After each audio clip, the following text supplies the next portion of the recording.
Just as we were getting ready to get started, this one decided she wants to cuddle. Okay. No problem. She's not going to ask me tough questions, is she? No, no. She'll just tell me what to ask. She's the 9 pound boss of everything. I tend to be too flip about politicians and I call them stupid. When I really should define my terms and say my problem with them. But Karen Bass, that's the dumbest politician I've ever seen. She is the most ham-handed. I don't know. I think Kamala Harris gets my vote. Yeah. Well, it's tie. Very close. I hope she runs. People saying she's going to run. I hope she runs. I can't. Anyway, I'll just say that she's asked on what was it, The View. I'm the candidate of change. I'm the candidate of change. What would you change? Nothing I can think of. I mean, you can't be stupider than that, honestly.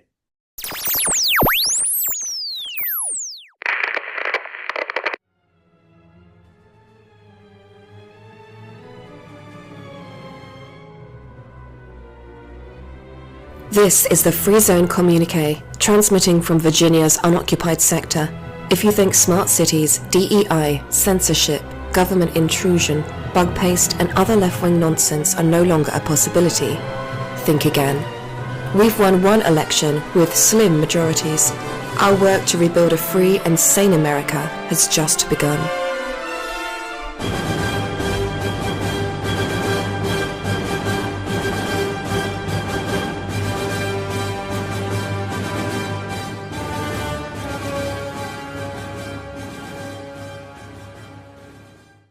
This is the Free Zone Communique. I'm your host, Matt Jordan, bringing hope to victims trapped behind the wire in blue cities. We have a interesting guest today. He's been here before. He's a fascinating guy. Like Don Mann, he's lived 10 lifetimes to one of ours. And he has an exclusive just for the P4B, but you're going to be the first ones to hear this about his travails with Mike Lindell. Joining us now is a guest we've had before. I highly recommend you go back and check out that show too. This is a fascinating man. He's an inventor. He's a entrepreneur, monster poker player.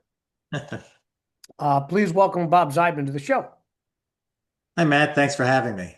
Not a problem. Glad you're here. There is so much going on and so much I want to ask you about. But since I'm going to be teasing this all week anyway, let's cut to the big story. You and I have spoken about your legal travails with Mike Lindell. And I've written a couple pieces about it and about Lindell.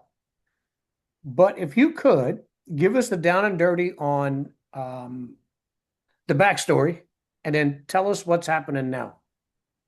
Sure. Well, the backstory is that, I've written this book. I'll just show it to your audience here. That's all about my backstory. It's called Election Hacks.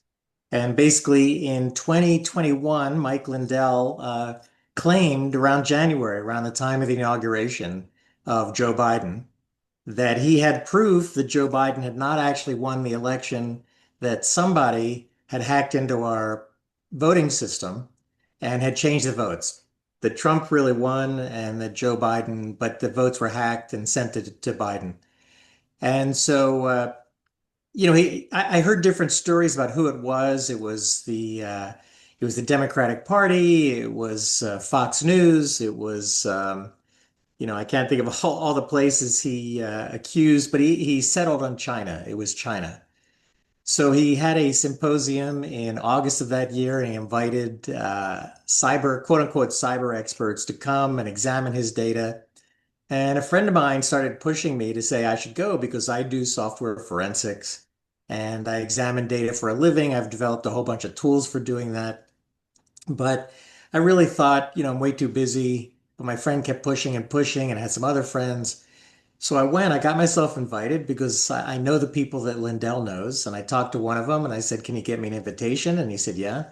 And I went there. But I told people, this would normally take days and days and days, maybe even weeks to verify what he had one way or the other. So I didn't expect anything. And then it turns out in 3 hours, I recognized that it was all nonsense.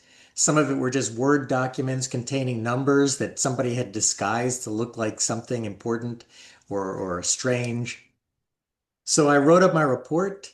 I work as an expert witness. So I wrote up my report. I'm very good at writing up reports. Wrote up a detailed report of how this data can't possibly be from the election. I sent it in, didn't hear from them. I know lots and lots of lawyers. So somebody recommended Bailey Glasser, a DC-based firm. They have offices around the country, though. They agreed to basically take this to arbitration because Lindell wouldn't even acknowledge that I had submitted an entry into this contest for $5 million. That's so skeezy. I know, I know. It's not like he got back to me or someone got back to me and said, "Thank you for your entry, but you're wrong." They just ignored me. And I think I sent some emails. And anyway, the lawyers contacted him and, this is all in my book now, so I can tell this, but they actually sent me a letter and destroyed most of their case in that letter. Normally I've been involved in, as an expert witness on about 300 cases. And then I've had a few of my own.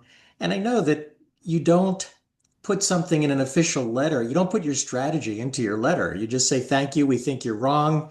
We'll see you in court." But instead, they laid out why they thought I was wrong. And they actually gave up a bunch of issues they could have pressed at court.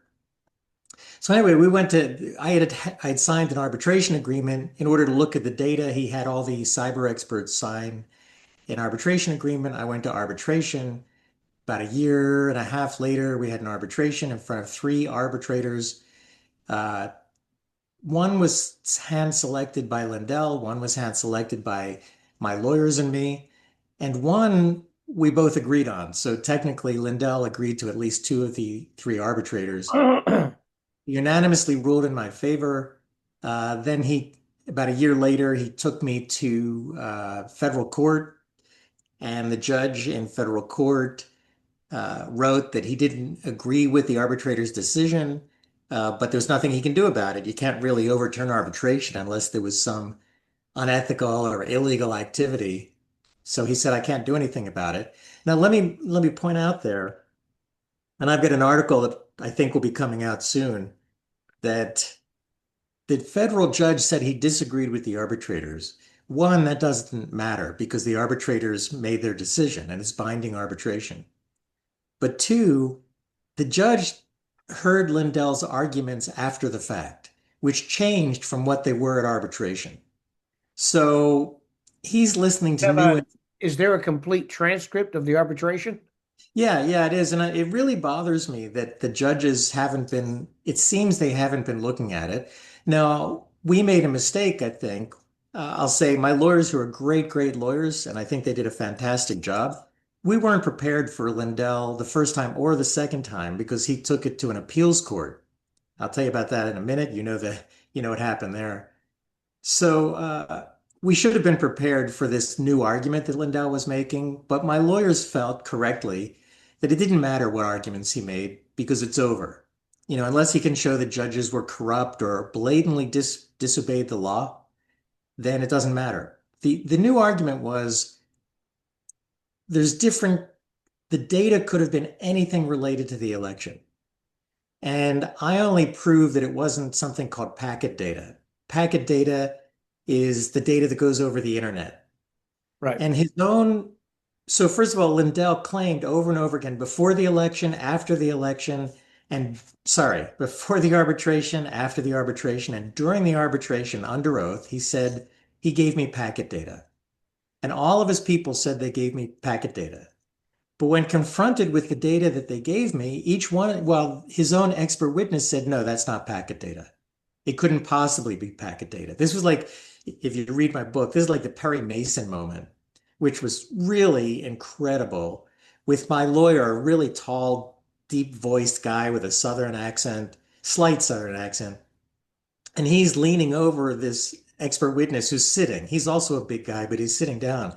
My lawyer's saying, "You can't say that this was packet data, can you, sir?" And he says, "No." He says, "In fact, it wasn't packet data, was it?" And he says, "No." He says, "I didn't hear you." This is in this room. It's Yeah, almost like out of A Few Good Men, if you remember, yeah. Tom Cruise uh, cross-examining Jack You Nicholson. can't handle the pocket data. Right? So it was great. It was great. But then afterwards, Lindell's people made the argument that no, we never said packet data. Or even if that's not exactly what they said, this, even if we said packet data, the agreement doesn't say packet data.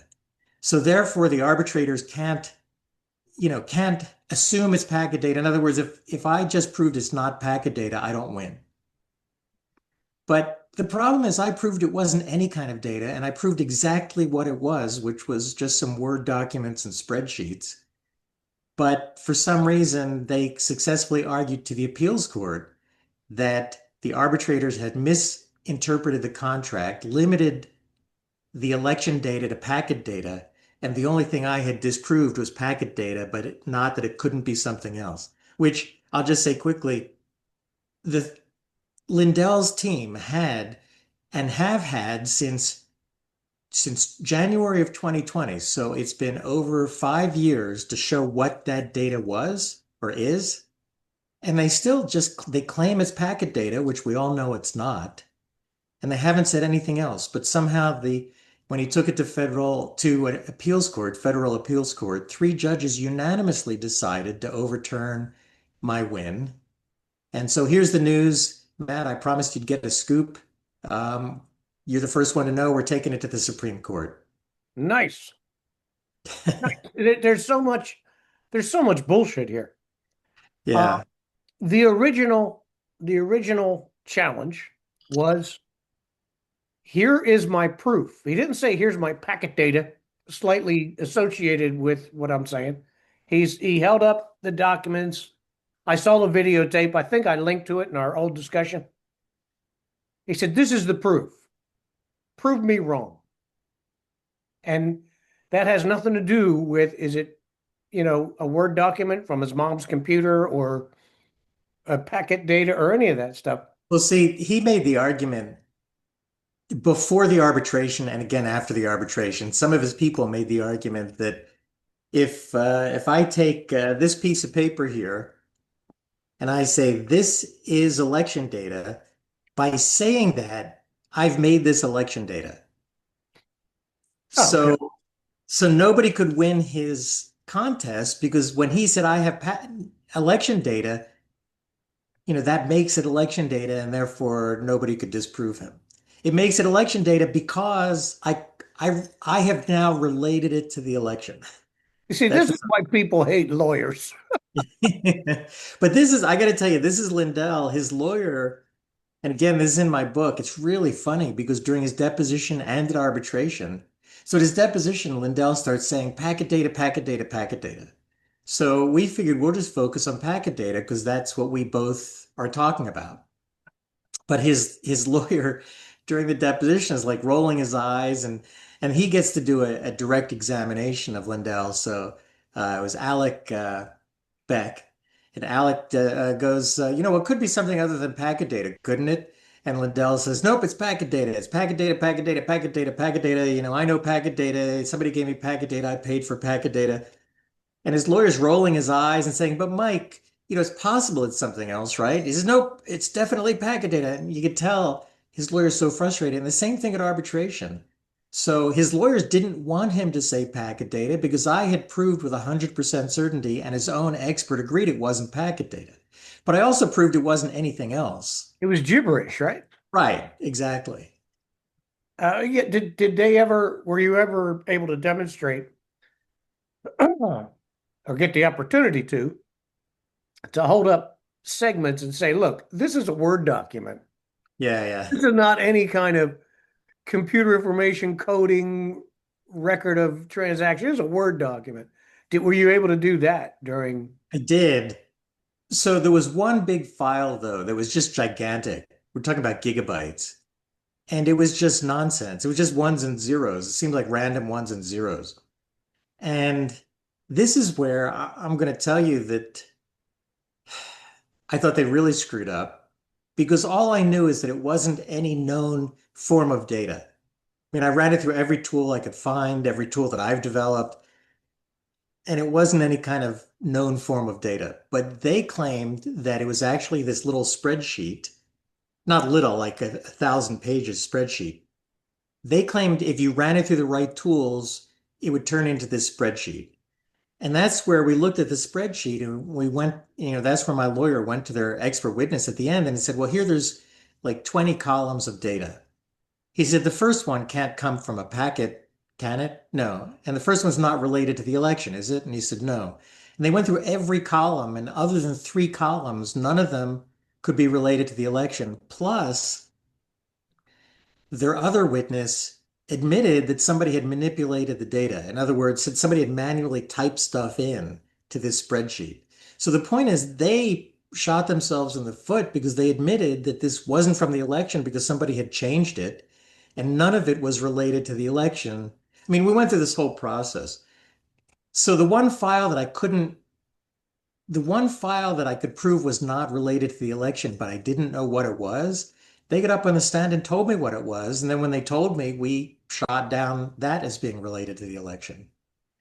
If they were smarter, they would have said, we don't know what this is, but it's related to the election. And maybe they could have won. Although you'd think saying we don't know what it is isn't a good argument for claiming the election was stolen. Yeah, the what you've told me about is it the Eighth Circuit? Is that where he went? Yeah, yeah. Where is that located? Minnesota. Minnesota. Well, that's where Lindell's located. I'm sorry. That's where Lindell's located. Oh, okay. Maybe he had a sympathetic ear. But yeah, like you said, a judge saying, I don't know what the hell this is, but I'm going to rule on it anyway. That's pretty hosed up. And they said something about the arbitrators overstepping their authority. How can that happen? So Minnesota law and federal law both have arbitration acts. And they say that the only reason to overturn, I don't have the list in front of me, but the reasons to overturn an arbitration are corruption, something like bribery. There's a list, but it's corruption or I forget the whole list, but it's things that are illegal or overstepping their authority. And there's not a clear definition of what that is, but there's case precedent, which means other courts, the Supreme Court has ruled multiple times, Minnesota courts have ruled multiple times, saying that overstepping their authority is a really high bar. And, one of the things is, for example, in one case, I did the research on this. In one case, an arbitrator, the contract explicitly said something like the winner of the case will not get legal fees. And the arbitrator said, I'm going to award legal fees anyway. So that was overstepping their bounds because he did something that the contract explicitly said he can't do, and he did it anyway. That makes sense. And that was overturned. But in my case, it's basically the judges didn't agree with the arbitrators. So, and here's what it rests on. What does it mean to be related to the election? So the arbitrators in their decision, they went through a whole process of saying, here's what we think it means, and here's what the parties agreed to. And the parties agreed that this was packet data. So it's like, if I sell you, the example I give is if I have a contract to sell you 3 thingamajigs and you sign that contract, and later on we go to court and say, well, we both agreed thingamajigs was a television and I only got 2 and who's supposed to sell me 3? And we both agree that a thingamajig is a television. The judge can't say it's not because we agreed what we meant. And that's what happened here in the arbitration. We agreed that related to the election was packet data. And the arbitrators agreed with that. And then the judges said, no, election data doesn't have to be packet data just because they agreed to it. So it's like, how can they change what our agreement was? That's what they're doing because they interpret it differently than we interpret it. Yeah. Now, if I say I'm going to sell you 3 thingamajigs, I'll just say you, and I go to court and I say a thingamajig is a TV and you say a thingamajig is a cigar, okay, then we've got a problem. Right. Right. The more specific you are, the more concrete it is. Yeah. Okay. Officially. So in a format without me screaming nice, um, if you could restate your present plan Sure. regarding Mike Lindell, because I want to release this to Fox News. Oh, okay, good. So we're officially going to take it to the Supreme Court. And let me tell you why. There's, I think, a moral issue and a legal issue.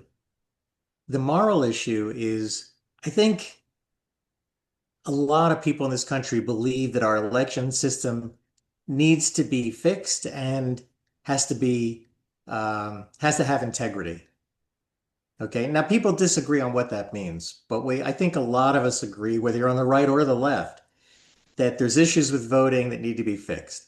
When you get somebody who's wealthy and powerful and has his own TV station getting up there, throwing out myths about the election system, that's got to stop. And we can't let that happen because that distracts us from the real problems. So that's the ethical reason, moral, ethical reason that I want to go forward with this.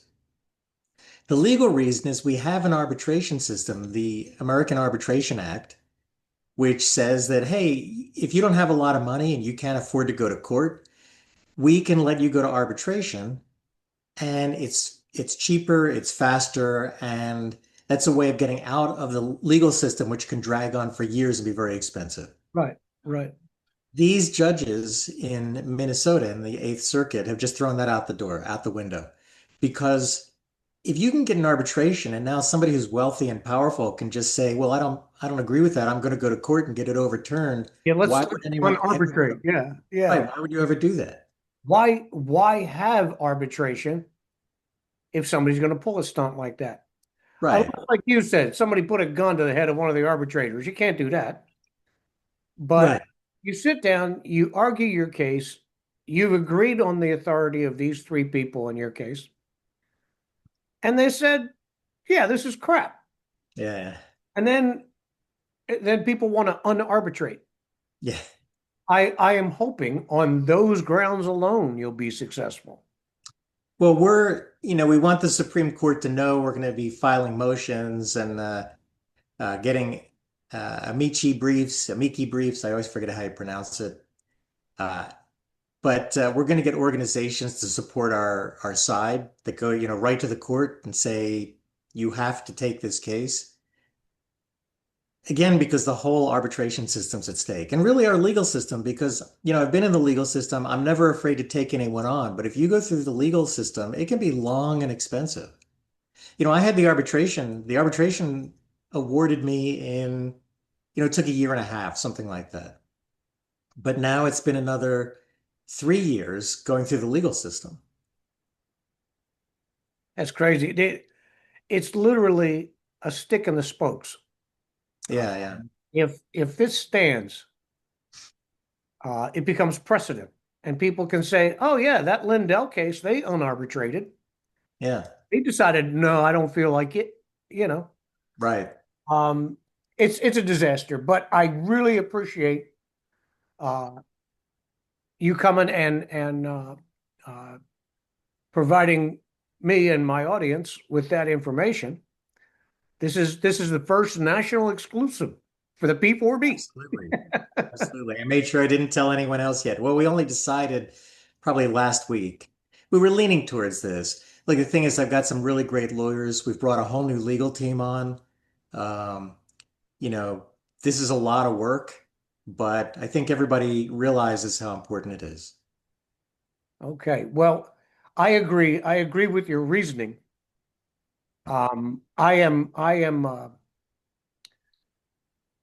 a big fan of tort reform, and I give lawyers a hard time when I'm writing, and I don't like people who are overly litigious because they too gum up the works.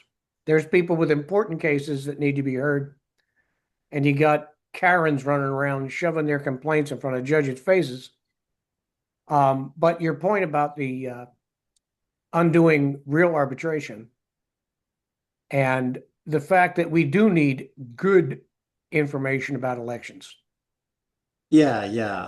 I hope people realize if you don't, I mean, the arbitration issue is a real legal issue here, but also we don't want people spreading rumors, especially when there's real problems to solve. And Yeah, Liddell is distracting us from those real problems. there's real problems to solve in the election process. There Yeah, are problems, there are difficulties, and um, I think twice in 17 and 20, some white hats proved you can get into those computers. You can do that. That's why I believe in paper ballots, man. but A I'll tell hard you, copy receipt of everything. what concerns me though. And so in 2020, I was friends with a lot of the people. If you remember Bush v. Gore, sorry, in 2000, Bush v. Gore, Right. um, and the hanging chads in Florida, and I was involved with a lot of people working on that case from a technical point of view. And it seems like it was mostly people on the left complaining that voting machines were bad, the electronic voting machines were bad. Now it's people like Lindell on the right. There are definitely problems with them, and I think that they can be, we could have standards, we could have teams investigating them. I mean, there's a lot of things we can do. But on the other hand, I think the real problem is that it's so easy to send someone into a retirement home or a poor community and pay people to fill out ballots or just to file fake ballots and hope nobody knows. That's so much easier than hacking into a voting machine that I think those are the places we need to look first. Yeah. Well, I'm going to watch this as the case goes forward, obviously. When we're up to, this is episode 37. I figure by episode number 942, we may know something. Well, also, one thing I should make clear is um, we're filing certification or something like that is that I forget the legal term. Basically we're asking the Supreme Court to take the case, and they don't take most cases that they're asked to take. Right. So what I really want your audience to do and everybody I know is to use whatever influence you can to get the word out there that the Supreme Court needs to look at this case, because if they don't, the arbitration system will be broken permanently. And also the voting issue. So it's really important. But the Supreme Court, my biggest fear is the Supreme Court could just say, at the way that Trump is pushing executive orders and the Democrats are fighting them, they've got so many cases on their hand that they don't have time for mine. That is a possibility, and they have the big megaphone. Yeah. And Um, maybe one of us or somebody listening or one of my friends can go to President Trump and say, "Hey, just take a break until they get to Bob's case, and then you can start issuing some more executive orders." go take a vacation, go golfing for a couple of Yeah, months. yeah, yeah. Even when Uh, he's golfing, he's issuing executive orders. Say again? Even when he's golfing, he's issuing executive orders. Yeah, it's crazy. I'm a Trump agnostic. When he gets it right, I say so. Yeah, yeah. Uh, but whether he's got a clear plan in his head or not doesn't really matter because he looks like he's flailing. It's something new every day. It doesn't seem to be vision driven. It seems to be based on his mood. Yeah, yeah. And I think the tariff issue is ridiculous. Uh, there's only one way to kickstart everybody's economy all at the same time, and that's free trade.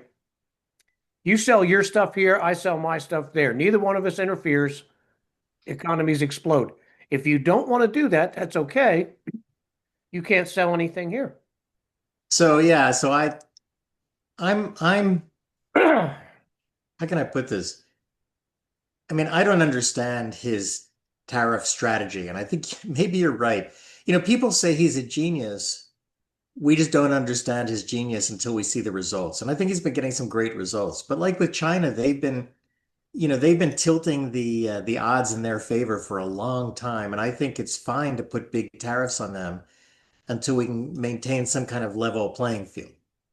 Yeah. But on the other hand, he had all those tariffs in other countries. I didn't understand, was it part of a big plan or did it work out well? But everybody came to him and said, we need to negotiate. And after the negotiations, it seems like everything fell into place. And my friends who love Trump will say he knew it all the time.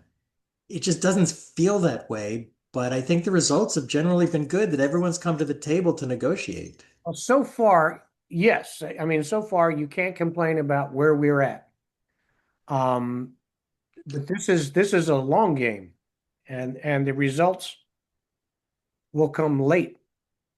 We we don't know for certain how tariffs will pan out because the ones we have haven't been in place long enough. Yeah. Others have just been threats, whether they occur or not. I have no problem punishing China.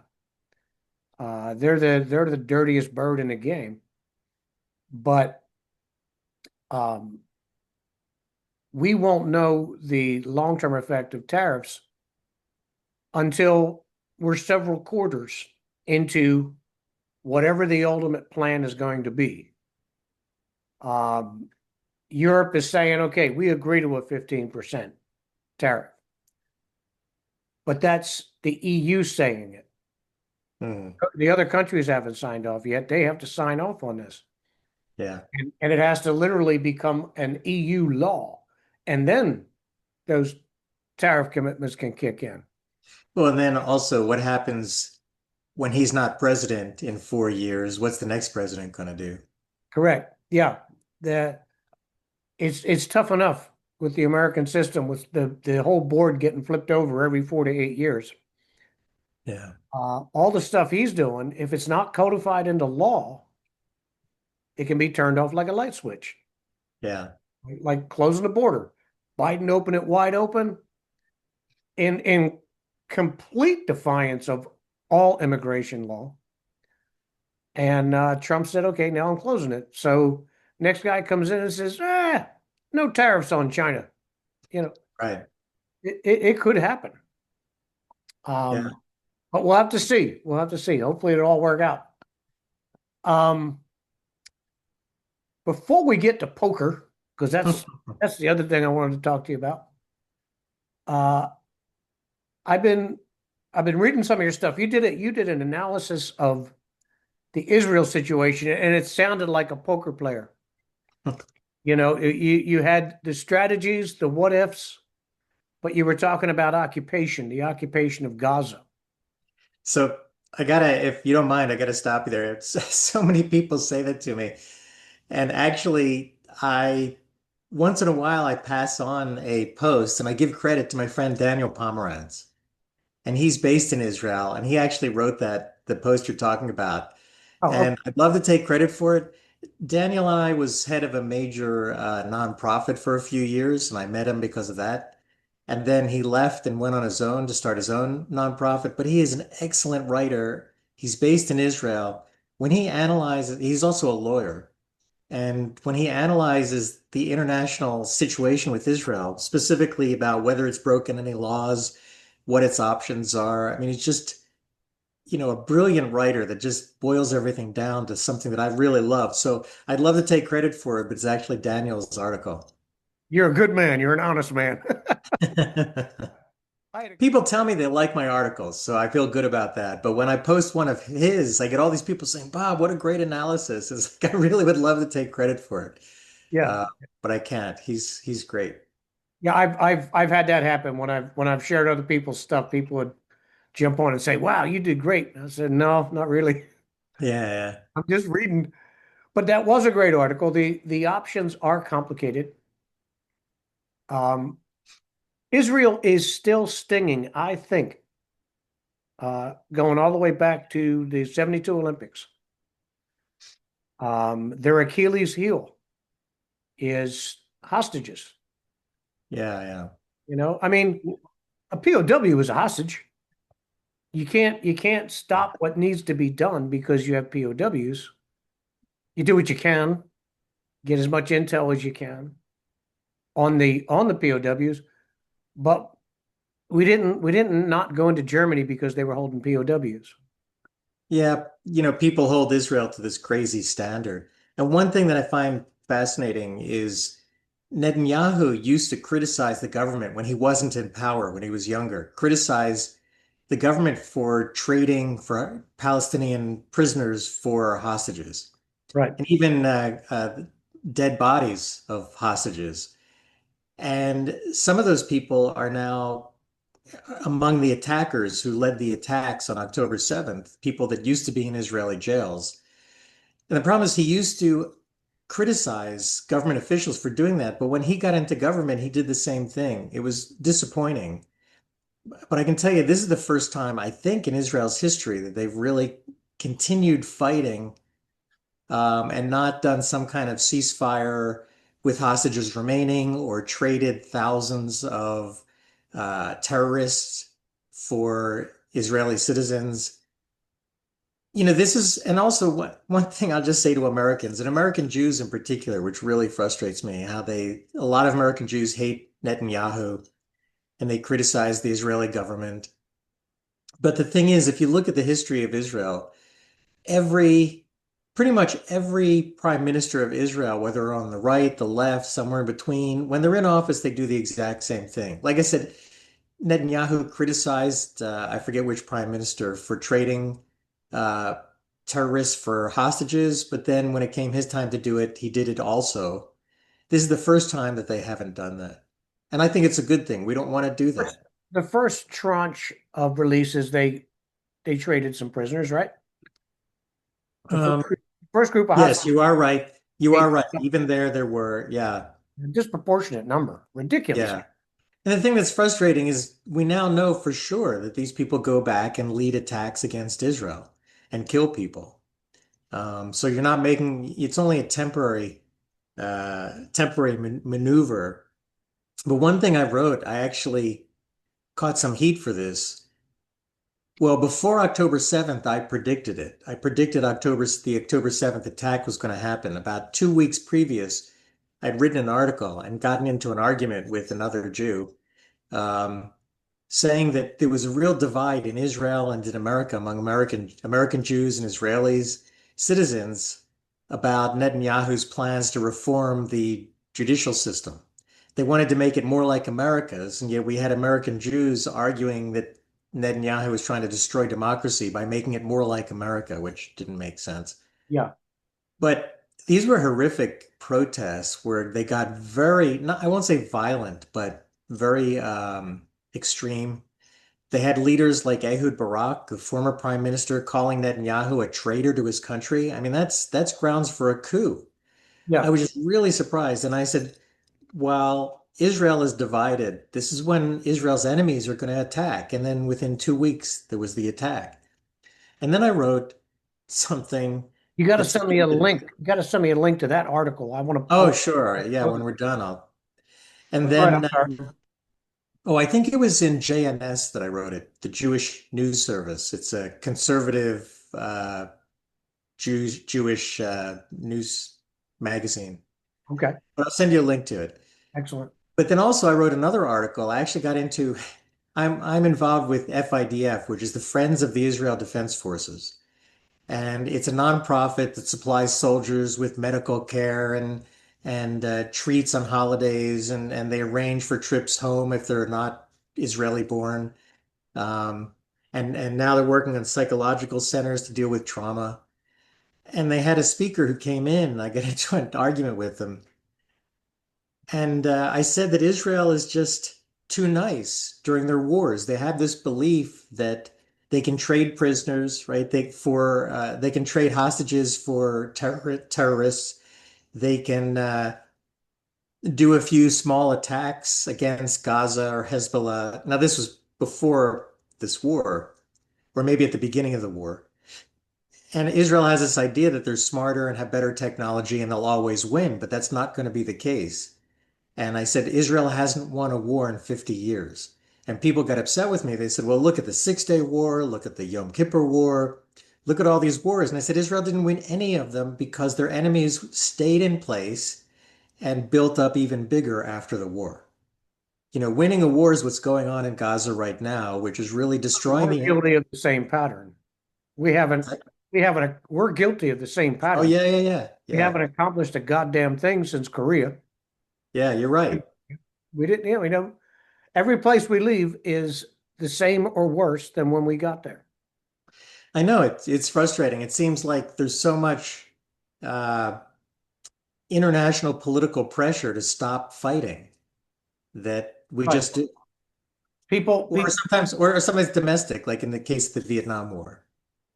right. People, it's become fashionable, I think, to the point where people think they're being rational to say peace at all costs. Yeah, yeah. What you take from me, whatever, no matter what you do to me, will have peace. I will not punch you in the face. Um, if anything, maybe this can be the new precedent if they will end this for real. They're going to have to occupy. You can't win a war by remote control. You can't Yeah. technology your way to victory. You can't bomb your way to victory. Those people will sit amongst the rubble while they bounce the rubble. You know, they have to go all in or go home. And I'm hoping, not because I want to see people killed, but because you have to have resolution for once. Since World War II, we not had real resolution to anything. Um, You know, so that's a good reason for Netanyahu to go all in, I think. and I hate when people say you can't fight an ideology that, some people are, look, anti-Arab people I know, and they say, look, those Arabs are never going to change. They have this hateful ideology. And other people are more on the left and they say, we're going to have to show these people that their ideology is wrong and eventually they'll come away around to our way of thinking. But let's look at history. Japan, one of the most militaristic countries in modern times, and Nazi Germany, wow, the greatest evil, one of the greatest evils of the 20th century. And we defeated those philosophies, and both countries are very peaceful, civilized countries. And I just saw, it was just the anniversary of the dropping of the bomb on Hiroshima. Right. And what I hate is, it was a horrible thing to do, but it ended a war. But not only ended a war, the Japanese surrendered unconditionally, and we helped rebuild that country into a country that is a member of society that has a great culture and that now is very peaceful. I mean, we did it twice back then. Why can't we do that again? Yeah, this is where Trump was onto something. When he talked about turning Gaza into the new Beirut, the new jewel of the Mediterranean. And I've always said that. I've always said the people on both sides, the both extreme sides of the Israeli-Palestinian issue, are stupid. They're staring success in the face if they just sit down and say, okay, let's work this out. Okay, we're going to do this. Yeah, the Middle East would become a Mecca. At least the eastern part of the Mediterranean would become an amazing place. And what we did with Germany and Japan, especially Japan, we defeated them the way Netanyahu has to defeat Hamas. But then we got them hooked on the good things that we can offer. They don't want to give that up. If you told Japan you can go back to Shinto and be warlike, but you don't get all the cool stuff anymore, they would reject that out of hand. Same with Germany. Right. And I think Go ahead. I think in both Japan and Germany, we had to get to the point where the people in those countries were more afraid of us, the allies, than they were of their own government. Correct. And that's starting to happen in Gaza. You don't hear much about it, but people are protesting Hamas.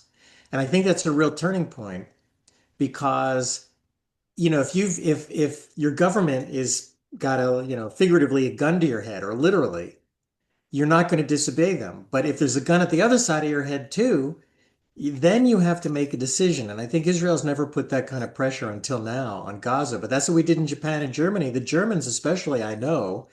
My dad was in Germany after the war. And of course, I had family that came from that area originally.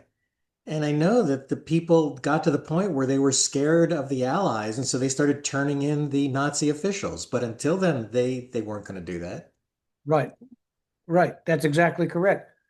When the chips are down in Gaza, um, when Israel stops with the stick and moves and goes in and takes another piece of real estate and holds it,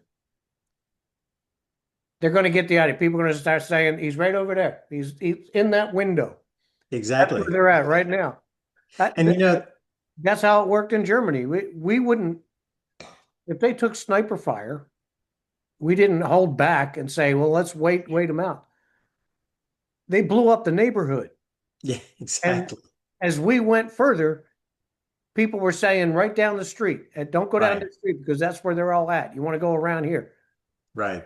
because they didn't want any more of that kind of destruction. Exactly. Yeah. Yeah, it's the harsh reality of war. And the thing I never thought I'd see in my lifetime, it's just so interesting how things change so dramatically over a lifetime. But there are now some Arab countries that are better friends of Israel and less supportive of Hamas and all the other terrorists in the Arab world. Places like the UAE, where I just went on a vacation earlier this year, where they're better friends with Israel than some European countries are. Yeah, yeah, and I think that's the smart money. Yeah. And if they take a version of Trump's plan to Gaza, um, the the end result could be unimaginably great. Yeah. Yeah. But it starts with the harsh realities. And if they're not willing to do it, you'll never have the second part. You'll just have more of what we had since 1948. Yeah. You know, some jackass wants to become the baddest dude on a city block, so he starts attacking people and killing people. And of course it's organized crime as well. Let's call a spade a spade, you know. Arafat didn't get rich because he was a nice guy. Yeah. Yeah. Yeah. Exactly. But yeah, I don't want to beat that horse anymore. So you want to talk about the poker? Yes. Um, I'll ask you about Mamdani another day. Okay. He's what a twit. I will say this one thing on Mamdani. I said it the other day. People are saying, look, he's moderate. He wears a cool business suit. He's nice and trimmed and everything. The dude that just took over Syria has fooled everybody the same way. He puts on a business suit Yeah, I know. and everybody goes, oh, see, he's a moderate. That dude's not a moderate. He's ISIS. Yeah, I know. And we are going to regret getting in bed with him. Man, Sometimes I'm of two minds. I think of New York, I think of San Francisco, I think of LA, Minneapolis. I think, if they're electing these kind of leaders, well, maybe they just deserve them. At some point, they're going to have to wake up and say, we need someone who's really going to fix crime and is not going to promise us free stuff, but is actually going to create jobs, things like that. But they keep voting these same people in. I mean, Mamdani is worse than most, but Karen Bass in LA, they had an alternative and that they voted her into office and she's flies out of the country to, I think it was Uganda, she's while good. Yeah. yeah, while the city's burning and yeah. I tend to be too flip about politicians and I call them stupid. When I really should define my terms and say my problem with them. But Karen Bass, that's the dumbest politician I've ever seen. She is the most ham-handed. I don't know. I think Kamala Harris gets my vote. Yeah. Well, it's tied. Very close. I hope she runs. People saying she's going to run. I hope she runs. I can't. Anyway, I'll just say that she's asked on what was it, The View. I'm the candidate of change. I'm the candidate of change. What would you change? Nothing I can think of. I mean, you can't be stupider than that, honestly. Yeah. Please tell a friend about the Free Zone Communiqué. We live and die with the share and subscribe buttons. Please use affiliate and sponsor buttons to support our work. Thank you very much for joining us today.